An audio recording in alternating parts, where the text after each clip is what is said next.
What's up, guys? This is Bullfo the Fell-Handed. We have a little Batchat 25T medium tank action for you today.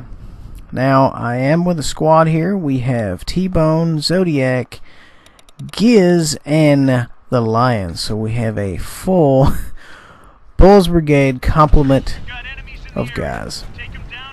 And of course, we have a variety of tanks. We have heavy, a couple of mediums, a couple of lights. So we have a little bit of everything. Now, we go ahead and start this off, guys, by moving on the right flank. A little bit of clutch braking there smartens up the front of the tank, and we bend around the corner at a blazing speed. Now, as you guys know, I don't really run the Batchat too much anymore unless I am coerced or / under duress. I typically try to go for a variety of other tiers. I find it makes me a more rounded player, discovering a lot of other tanks, mid tiers, low tiers, things like that that's out there. Let's go ahead and say non-tier 10 tanks. Take a round there and just way off. Ended up connecting with him, putting a round in the light tank there. Light tank should have known better. He's going to get murdered. He goes around that corner. But you know what? There's no accounting for intelligence, because sometimes people do things. I guess, I don't know why, but sometimes they just, rush out there to die. Sue a scout. Moving on. So I don't really want to expose myself, but I am getting spotted damage here. I'm getting a lot of spotted damage because I'm the one that lit the guys up. But I don't want to pull out because they're going to have such easy shots at me. I decided to go ahead and kick this bad boy in gear and go around the corner here and put some rounds on target, because I feel at this particular time I can zip right up this little hill here to the left and put some rounds on this TD. Another little handbrake turn there, clutch brake, just kind of sends the tank in a little slide there. I've got good shots on him right here. I just want to pull out, and of course I fell down the hill. Now I have to be very cautious because he can come around the hill and kill me. I wasted a round in the IS-7. I hit his spaced armor, it didn't do anything, and then I put another round in him, and now I am out. The hearse around the corner, it was really, I guess, not wise of me to shoot the IS-7 because the hearse is just sitting there waiting on me. So I take a round as I am falling back, and I am trying to get out of here before I take another one. I like to try to conserve my HP, and it has already been only a few minutes into this game, and I'm already down considerably, less than half health. So I am, in more or less health conservation mode. But at the same time, you have to take risks if you want to do damage. That's as simple as that. So I'm quickly looking for who is close to me. I go ahead and remove him from the board now that I spotted him, and I'm just kind of lurking in the background here. Now the downside is my tank is slightly damaged, so I am very concerned that I won't be able to hit anything unless I get close, like the round I just fired.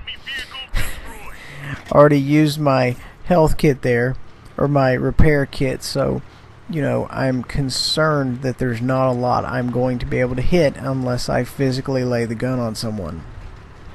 I have 2 rounds in the clip, and I am actively moving to flank this gentleman on the corner here. Now, it might not have been a super good idea, but I am pushing up on a Type 4 heavy, or Type 5, whichever. Japanese heavy. So we put 2 rounds in him, and we are falling back for a reload. And guys, whenever you're reloading, you always need to be advancing, unless you are in my current situation, which is considered engaged. If I advance any more, I'm going to be touching the tanks. So Zodiac here in his Batchat zooms by me. I decide to go ahead and form up with him. Perhaps the both of us can sway this little battle we have going on here. And it's not going super fantastic for us because all they're doing is just staying hull down and making the most of it. So at this time we decided to go ahead and pull out and reposition. I've got shots right here. I'm going to wait on the gun to scope in and just see if I can't toenail one in there. And we managed to get it in there, which the probability of that is just incredible, considering the damage gun, the distance, how much of a shot I had, so on and so forth. So guys, we decided to do the smart thing and just leave that cap alone. If they want to protect it, that's fine by us. They're going to do it by themselves, because you know, in this situation you can pull out and leave the heavies to do their own business, and if they have nothing to shoot at, then they are effectively going to be not so useful. So it was a tactical move, and it ended up turning out very well for us, because we said, why fight those guys over there when we're outnumbered and we're playing their game, versus what if we come over here where we already have greens and try to stack the odds in our favor, which is exactly what we do. And you know what? It turns out pretty good for us, because you've got those heavy tanks that aren't going anywhere. If they do decide to move, it's going to take forever. So right now, you know, we're just on the lookout. We're on patrol to see if we can't spot these few reds over here who are just kind of creeping around. So we've got just some perfect shots at a 5.7. We've got just beautiful shots right here, even for a messed up gun. Just perfect rear end shots. And just lather him up with some rounds and then back out, and then comes the hearse for the coup de grace. And he was probably mad he didn't drop down sooner, but that's fine. So right now, you know, we've got the gun on a reload.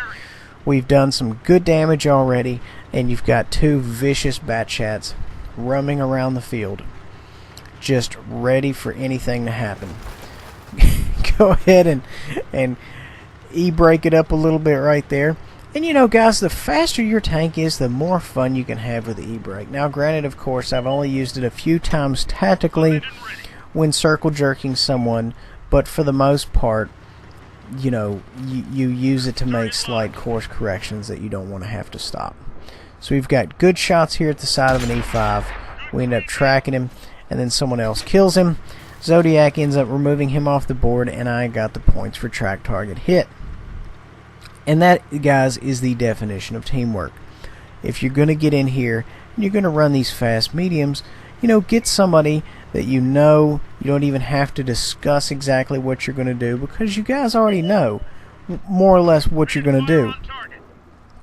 So we're going to try to do some long range firing here with a damage gun, I might add, between two houses. It's not extremely successful, but however, I did light him up for him to be shot. And of course, the other bat chat removed him off the board. So we're being very successful, guys, and I think it all boils down to teamwork. A Type 4 Heavy is putting rounds on me, and I am just running like mad to try to get to cover, because he is in a good position. He's in the middle of the board.